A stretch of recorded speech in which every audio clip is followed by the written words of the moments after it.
मैं आपके साथ माइटोकॉन्ड्रिया के बारे में डिस्कशन करने जा रहा हूं। मैं आपको माइटोकॉन्ड्रिया से जुड़ी सभी बातों को आपके सामने रखूंगा। माइटोकॉन्ड्रिया के बारे में आप बहुत भली भांति जानते होंगे अगर आपने सेल का अध्ययन किया। सेल में माइटोकॉन्ड्रिया एक बहुत ही इंपॉर्टेंट स्पेस रखता है अपने आप में। आप ये सोच सकते हैं कि माइटोकॉन्ड्रिया, आप बचपन से ही पढ़ते हैं कि माइटोकॉन्ड्रिया को power house of the cell कहते हैं, यानी शक्ति गृह, ऊर्जा शक्ति गृह कहते हैं इसे।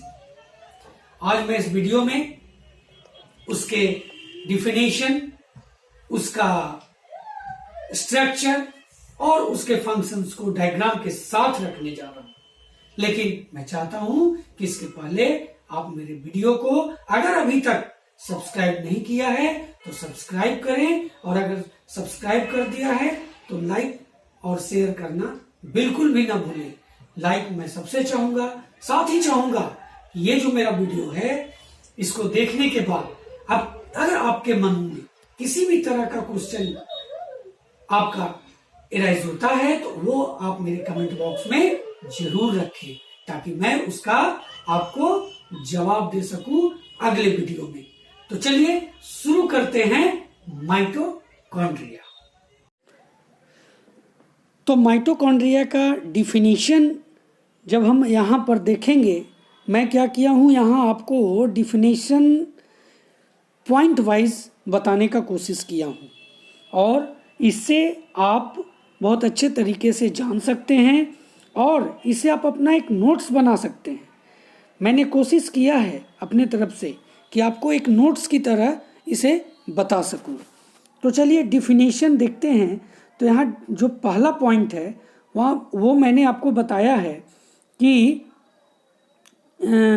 माइटोकॉन्ड्रिया, द माइटोकॉन्ड्रिया सिंगुलर, इसका क्या होता है, माइटोकॉन्ड्रिनल, माइटोकॉन्ड्रियन। तो माइटोकॉन्ड्रियन इसका सिंगुलर होता है। मैं आपको पहला पॉइंट इसका क्लियर कर रहा हूं।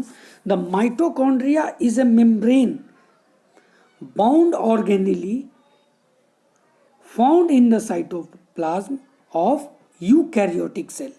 यानी यूकैरियोटिक सेल्स जो होते हैं, आप जानते हैं, मैंने पिछले वीडियो में आपको बताया है कि यूकैरियोटिक सेल क्या होते हैं।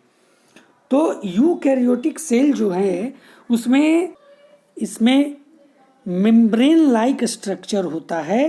किसमें, यूकैरियोटिक, किसमें, यूकैरियोटिक। ये यूकैरियोटिक सेल्स जो आप देख रहे हैं ये क्या होता है, ये मेम्ब्रेन लाइक स्ट्रक्चर होता है। इसमें आपको माइटोकॉन्ड्रिया है और दूसरे जितने भी मॉलिक्यूल्स होते हैं वो सभी मौजूद होते हैं, वही यूकैरियोटिक सेल होते हैं। तो मैं एक बार फिर से इसके बारे में आपको बताऊंगा कि the mitochondria is a membrane bound organelle found in the cytoplasm of eukaryotic cells, where eukaryotic cells means what? Eukaryotic cells are that cell which are membrane shaped and many organelle present in there with mitochondria and nucleus. चलिए अब मैं दूसरा point पर आता हूँ, जो मैंने video के शुरू में ही कहा था कि ये हर कोई शुरू से ही जानता है कि माइटोकॉन्ड्रिया को power house of the cell कहते हैं। क्या कहते हैं? It is power house of the cell, यानी कोशिका का शक्ति गृह इसे कहते हैं।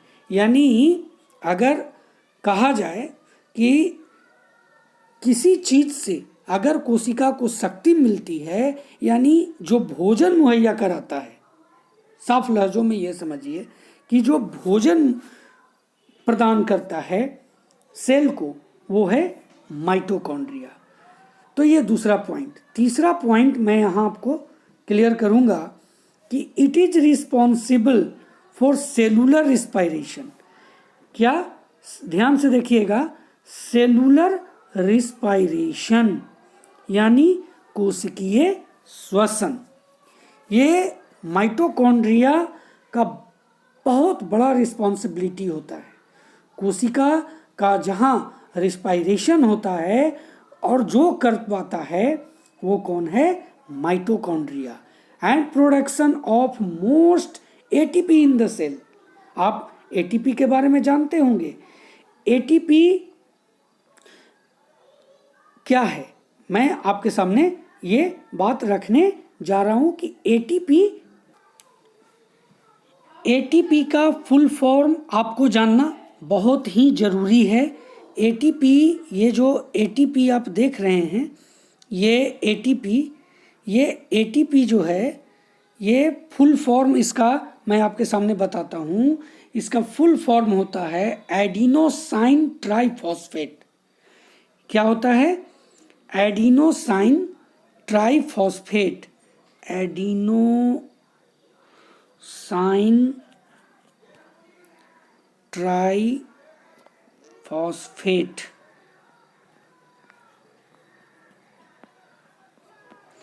ये एडिनोसाइन ट्राइफॉस्फेट एटीपी का फुल फॉर्म होता है।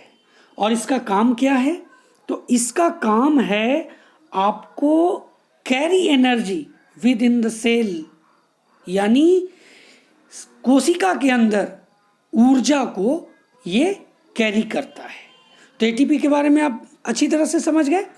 अब चलिए मैं आपको बताता हूँ कि ये जो है यानी माइटोकॉन्ड्रिया सेलुलर रिस्पायरेशन के लिए बहुत ही रिस्पॉन्सिबल है and production of most ATP in the cell. मैंने एटीपी के बारे में बताया है, यानी ये जो है वो आपका सेलुलर रिस्पायरेशन करता है और एटीपी का प्रोडक्शन करता है। और एटीपी क्या है? एडिनोसाइन ट्राइफॉस्फेट, जो क्या करता है? तो एनर्जी को सेल के अंदर ले जाता है, कैरी करता है। तो each cell can have from 1 to thousands of mitochondria, यानी प्रत्येक कोशिका जो है वो एक से माइटोकॉन्ड्रिया के हजारों फॉर्म बनाते हैं।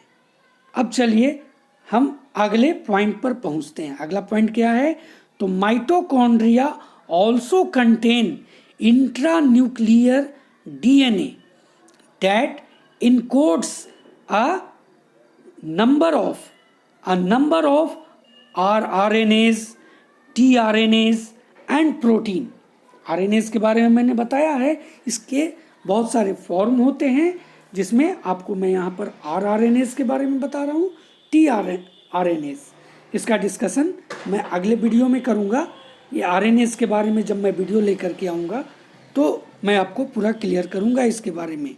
आप ये जान लें कि माइटोकॉन्ड्रिया एक इसमें एक्स्ट्रा न्यूक्लियर डीएनए होता है। आप डीएनए का फुल फॉर्म जानते होंगे, डीऑक्सी राइबोस न्यूक्लिक एसिड। और इसमें क्या होता है? ये that encodes a number of, इसमें और क्या होते हैं? बहुत सारे rRNAs होते हैं, tRNAs होते हैं और प्रोटीन। ये एक महत्वपूर्ण पार्ट है। क्या? प्रोटीन। ये प्रोटीन जो आप देख रहे हैं ना, ये माइटोकॉन्ड्रिया का मूल रूप से ये इनकोड्स आरएनएस के साथ ही साथ और क्या करता है? और आपको इनकोड्स करता है किसको? प्रोटीन्स को, आरआरएनएस को, टीआरएनएस को। और इसमें क्या रहते हैं? तो एक्स्ट्रा न्यूक्लियर डीएनए। तो इस पॉइंट के बारे में आप समझ गए। अब चलते हैं अगले पॉइंट पर। तो mitochondria were find described by Richard Altmann and he called the bioblasts. यानी माइटोकॉन्ड्रिया को सबसे पहले जिन्होंने डिस्क्राइब किया था उनका क्या नाम था? उनका नाम था रिचर्ड, उनका नाम था, मैं बताता हूँ, ये रिचर्ड ऑल्टमैन। क्या नाम था? Richard Altman. और बेंडा ने 1897 में क्वाइन टर्म दिया माइटोकॉन्ड्रियन का। आप जान रहे हैं माइटोकॉन्ड्रिया का सिंगुलर फॉर्म है। क्लियर? अब हम आगे इसके स्ट्रक्चर के बारे में डिस्कशन करते हैं। तो स्ट्रक्चर से पहले मैं आपको यहाँ इसका एक डायग्राम दिखाता हूँ। डायग्राम एक बार जब उसको आप देख लीजिएगा तो स्ट्रक्चर को समझने में आपको बहुत ही आसान होगा और मैं चाहूँगा कि आप बेहतर तरीके से इसको समझ सकें। तो चलिए इसका ये स्केच्ड डायग्राम है, इसमें आप बहुत ही आसानी से समझ पाइएगा। ये आउटर मेम्ब्रेन, ये आप जो बाहर वाला भाग देख रहे हैं ये आउटर मेम्ब्रेन है। क्या है ये आउटर मेम्ब्रेन है। आप ध्यान से देखिए, ये आपको मैं दिखा रहा हूँ, ये आउटर मेम्ब्रेन, ये बाहरी जो आपको ये लाइन जो दिखाई दे रही है, ये वाली लाइन जो है, ये वाली लाइन, ये आउटर मेम्ब्रेन है। उसके बाद आप देखिए उसके अंदर ये बीच वाले भाग को छोड़ के ये पार्ट, ये क्या है? इनर मेम्ब्रेन है। क्या है ये? इनर मेम्ब्रेन है। ये जो आप अंगुली नुमा, ये वाला अंगुली नुमा आप जो देख रहे हैं, ये अंगुली नुमा जो स्ट्रक्चर आप देख रहे हैं, इसे क्या कहते हैं? इसे क्रिस्टी कहते हैं।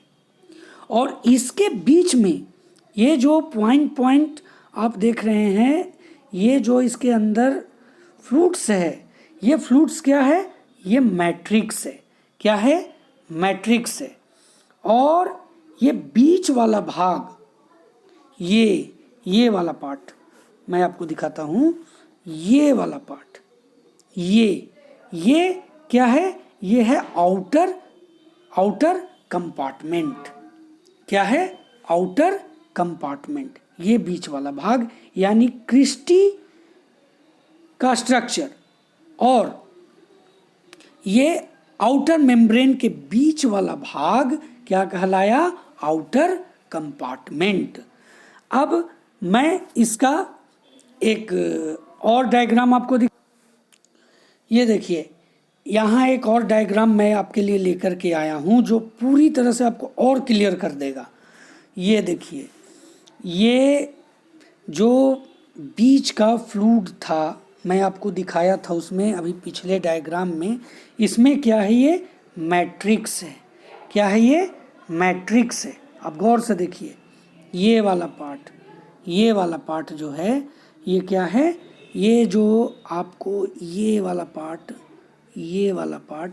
ये क्या है? मैट्रिक्स है, एलोइस है ना।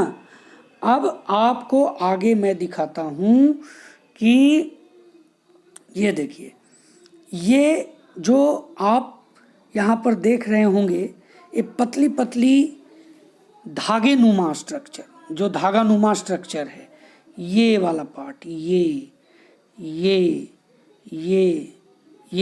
सभी क्या है? ये डीएनए है।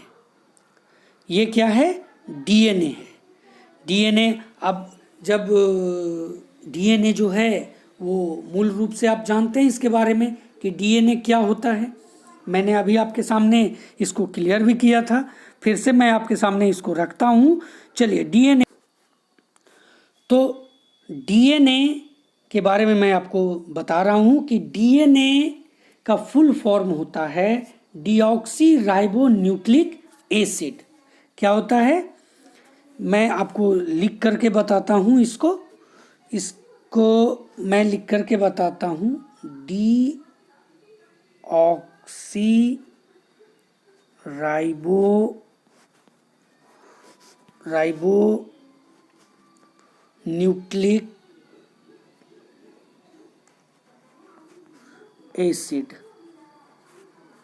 एसिड, ये डीएनए का फुल फॉर्म होता है। डीएनए करता है क्या, तो प्रत्येक स्पेसीज को ये यूनिक बनाता है। कारण क्या है इसका, तो it is passed from adult organisms to their offspring during reproduction. यानी ये कैसे गुजरता है, प्रजनन के दौरान अपने ऑफस्प्रिंग में ये प्रवेश करता है, एडल्ट ऑर्गेनिज्म से अपने उसके ऑफस्प्रिंग में। आप देखते होंगे कि डॉक्टर किसी के माता पिता का जब अनुमान लगाते हैं, अगर उसके माता पिता का अनुमान नहीं लग रहा हो तो डीएनए टेस्ट कराया जाता है। तो डीएनए टेस्ट इसी कारण से होता है कि उसके बायोलॉजिकल माता पिता की उसकी जानकारी प्राप्त हो सके, और ऐसा इसी कारण से होता है, इसीलिए यह जीव को एक यूनिक बनाता है। अब चलिए, ये जो आप पार्ट देख रहे हैं, ये वाला पार्ट, ये एलोइस पार्ट जो है, ये गोल गोल, इसको ग्रैन्यूल्स कहते हैं। ये मैट्रिक्स और क्रिस्टी के अंदर मौजूद होता है। अब यहाँ पर देखिए, ये जो मैं आपको पहले भी बताया था, ये बीच वाला, ये जो आपका जो लाइट ग्रीन नज़र आ रहा है, ब्लू भी कह सकते हैं आप इसको, ये वाला पार्ट, ये इंट्रा मेम्ब्रेन स्पेस है। क्या है ये इंट्रा मेम्ब्रेन स्पेस है। ये इंट्रा मेम्ब्रेन स्पेस आपको मैं यहाँ पर बताने जा रहा हूँ, ये ध्यान से देखिएगा। ये इंट्रा मेम्ब्रेन स्पेस, ये सब जो आप देख रहे हैं, ये फ्लूइड लाइक आप जो देख रहे हैं, वो क्या है, ये इंट्रा मेम्ब्रेन स्पेस है। अब इसको बात देखिए, ये जो क्रिस्टी के ऊपर, ये जो क्रिस्टी के ऊपर जो ये लाइन आपको नज़र आ रहा है, ये लाइन कहते हैं इनर मेम्ब्रेन। इसको क्या बोलते हैं, इनर मेम्ब्रेन। ये बाहरी पार्ट आप देखिए, ये जो, जैसे अगर हम सेल में जाते हैं तो बाहरी पार्ट को प्लाज्मा मेम्ब्रेन या सेल मेम्ब्रेन कहते हैं। माइटोकॉन्ड्रिया के बाहरी पार्ट को आउटर मेम्ब्रेन कहते हैं। ये देखिए, इसे आउटर मेम्ब्रेन कहते हैं। ये जो आप छोटे छोटे बिंदु आप जो देख रहे हैं, ये बिंदु, ये मैं आपको ये वाला पार्ट, ये राइबोसोम्स है। क्या है, राइबोसोम्स है। राइबोसोम्स के बारे में आप जानते हैं, ये प्रोटीन का संश्लेषण करते हैं, ये प्रोटीन के बने होते हैं। तो ये जितने भी आप देख रहे हैं, ये सभी राइबोसोम्स है। मैंने इसका डिफिनेशन में भी आपको क्लियर किया है इसके बारे में, प्रोटीन्स के बारे में। और ये जो अंगुली नुमा पदार्थ आपको देख रहे हैं, ये जो भाग आप देख रहे हैं, वो क्या है, वो क्रिस्टी है। क्या है, क्रिस्टी है। तो चलिए, मैं डायग्राम देखने के बाद ये आपके सामने रख चुका हूँ। अब मैं इसके स्ट्रक्चर को आपके सामने लेकर के आऊँगा पॉइंट वाइज मैं इसके स्ट्रक्चर को क्लियर कर रहा हूँ। स्ट्रक्चर ऑफ माइटोकॉन्ड्रिया, इसका पहला जो पॉइंट है वो मैं आपके सामने रखूँगा कि mitochondria may have a number of different shapes। यानी माइटोकॉन्ड्रिया में का अलग अलग प्रकार के आकृति होते हैं। माइटोकॉन्ड्रिया अलग अलग प्रकार के हो सकते हैं। हम ऐसे ये रोड शेप्ड भी बोलते हैं, ओवल भी होता है ना। तो चलिए अब दूसरे पॉइंट की ओर आते हैं। तो दूसरा पॉइंट ये बताता है, ये mitochondrion contains outer and inner membranes composed of phospholipid bilayers and proteins. यानी माइटोकॉन्ड्रिया के अंदर बाह्य और आंतरिक मेम्ब्रेन होते हैं जो कंपोज्ड करता है फॉस्फोलिपिड बाइलेयर्स को एंड प्रोटीन्स को।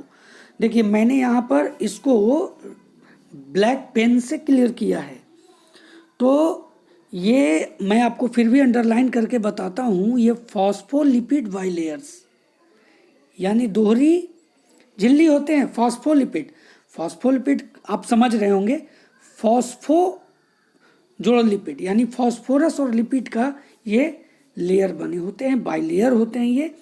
और प्रोटीन्स, प्रोटीन्स राइबोसोम्स है इसके अंदर, तो प्रोटीन्स तो होंगे ही। अब इसका दूसरा पॉइंट समझने के बाद अब मैं आपको इसका तीसरा पॉइंट लेकर के आता हूँ। तीसरा पॉइंट है कि the two membranes have different properties. मतलब ये जो दो मेम्ब्रेन है इसमें अलग अलग प्रकार के गुण होते हैं। Because of this double membrane organisation, क्योंकि यह दोहरी झिल्ली वाला और संगठक है। There are 5 distinct parts, 5 distinct parts to a mitochondrion, यानी 5 प्रकार के इसके व्यवस्थित भाग होते हैं। चलिए वो पांचों भाग को हम एक एक कर यहाँ पर स्टडी करेंगे। तो सबसे पहले क्या है, द आउटर माइटोकॉन्ड्रियल मेम्ब्रेन। इसको मैंने आपको दिखाया था स्ट्रक्चर में। आउटर माइटोकॉन्ड्रियन मेम्ब्रेन, जो बाहरी माइटोकॉन्ड्रियन झिल्ली होती है। उसके बाद द इंटर मेम्ब्रेन स्पेस, जो उसके बाद अंदर वाला जो भाग आप देखे थे, जो स्पेस था बीच में, उसको इंटर मेम्ब्रेन स्पेस कहते है ना। The space between the outer and inner membrane. मैं आपको इंटर मेम्ब्रेन स्पेस को फिर से आपको दिखाता हूँ। ये आपका इंटर मेम्ब्रेन स्पेस है, ये देखिए आप, ये वाला पार्ट मैंने आपको दिखाया था, ये है इंटर मेम्ब्रेन स्पेस, है ना। ये इंटर मेम्ब्रेन स्पेस है। आउटर मेम्ब्रेन के बारे में मैं अभी आपको पहला पॉइंट में बताया था। ये देखिए, ये है आउटर मेम्ब्रेन। तो चलिए अब फिर से, तो आपने इंटर मेम्ब्रेन स्पेस को देखा, ये कहाँ है, ये space between the outer and inner membrane, between the outer and inner membranes. जो तीसरा पॉइंट यहाँ पर है, द इनर माइटोकॉन्ड्रियल मेम्ब्रेन। तीसरा जो इसका 5 डिस्टिंक्ट पार्ट में जो तीसरा पार्ट है वो क्या है, द इनर माइटोकॉन्ड्रियल मेम्ब्रेन है। मैंने आपको दिखाया अभी तुरंत। अब जो चौथा पार्ट है इसका क्रिस्टी स्पेस है। क्रिस्टी स्पेस जो इनफोल्ड होता है, इनफोल्डिंग से बनता है। किसका इनफोल्डिंग से, तो इनर मेम्ब्रेन के इनफोल्डिंग से क्रिस्टी का निर्माण होता है, क्रिस्टी का फॉर्म्ड होता है। चलिए अब पांचवा है मैट्रिक्स। मैट्रिक्स क्या होता है, तो क्रिस्टी यानी इनर जो मेम्ब्रेन है उसके अंदर जो फ्लूइड लाइक स्ट्रक्चर जो आपको दिखाई दिया वो मैट्रिक्स है। क्या है, वो मैट्रिक्स है। इस तरह यहाँ पर 5 जो इसका डिस्टिंक्ट पार्ट्स है वो यहाँ क्लियर हो चुका है। अगला पॉइंट है mitochondria stripped of their outer membrane are called mitoplast. यानी माइटोकॉन्ड्रिया का जो बाहरी मेम्ब्रेन है वो क्या कहलाता है, माइटोप्लास्ट। माइटोकॉन्ड्रिया स्ट्रैप्ड होता है अपने बाहरी मेम्ब्रेन से, जो स्ट्रैप्ड होता है उसे क्या कहते हैं, माइटोप्लास्ट कहते हैं। तो अब मैं आपको यहाँ पर बताने जा रहा हूँ फंक्शंस ऑफ माइटोकॉन्ड्रिया। तो चलिए शुरू करते हैं functions of mitochondria. Functions of mitochondria, मैं इसे भी यहाँ पर पॉइंट वाइज आपके सामने रखने का प्रयास किया हूँ। मैंने आपको बताया, मैं जो आपके सामने कोई चीज़ भी रख रहा हूँ, किसी भी तरह का वीडियो में आपके सामने मैं लेकर के आ रहा हूँ, तो वो मैं एक स्टडी मटेरियल व्यू से लेकर के आ रहा हूँ, ताकि आप इसे एक नोट्स के रूप में भी इस्तेमाल कर सकें। तो चलिए फंक्शंस ऑफ माइटोकॉन्ड्रिया के बारे में जानते हैं। तो इसका पहला जो फंक्शन मैं आपके सामने बताऊंगा वो है कि the most important functions of mitochondria is to produce energy. मतलब जो महत्वपूर्ण कार्य है माइटोकॉन्ड्रिया का वो क्या है, तो एनर्जी का उत्पादन करना, power house of the cell, इसीलिए इसे कहा जाता है। क्यों? क्योंकि ये एनर्जी को प्रोड्यूस करता है। दूसरा जो इसमें मैं आपका फंक्शंस लेकर के आपके सामने आया हूं वो क्या है, the simpler molecules of nutritions are sent to the mitochondria to be processed and to produce charged molecules. जो मतलब सिंपलर मॉलिक्यूल्स है न्यूट्रिएंट का, वो माइटोकॉन्ड्रिया भेजता है, ये प्रोसेस्ड होता है और प्रोड्यूस करता है चार्ज्ड मॉलिक्यूल्स। अब तीसरा जो इसका मैं बताने जा रहा हूँ फंक्शन वो है कि दीज चार्ज्ड मॉलिक्यूल्स, यहाँ पर जो प्रोड्यूस चार्ज मॉलिक्यूल्स किया, तो ये जो चार्ज मॉलिक्यूल्स हैं कंबाइन विद ऑक्सीजन, यानी ऑक्सीजन के साथ ये बंधन बनाए हुए रहते हैं, कंबाइन रहते हैं और क्या करते हैं, तो एटीपी मॉलिक्यूल्स को प्रोड्यूस करते हैं। क्या करते हैं? एटीपी मॉलिक्यूल को प्रोड्यूस करते हैं। एटीपी का मैंने फुल फॉर्म बताया था आपको, है ना। मैं एक बार फिर से आपको एटीपी का फुल फॉर्म बताता हूँ।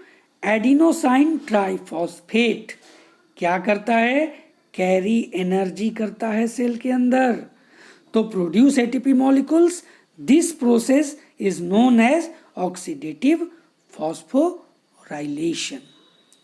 इसे क्या कहा जाता है? Oxidative phosphorylation. अगला पॉइंट है mitochondria help the cell to maintain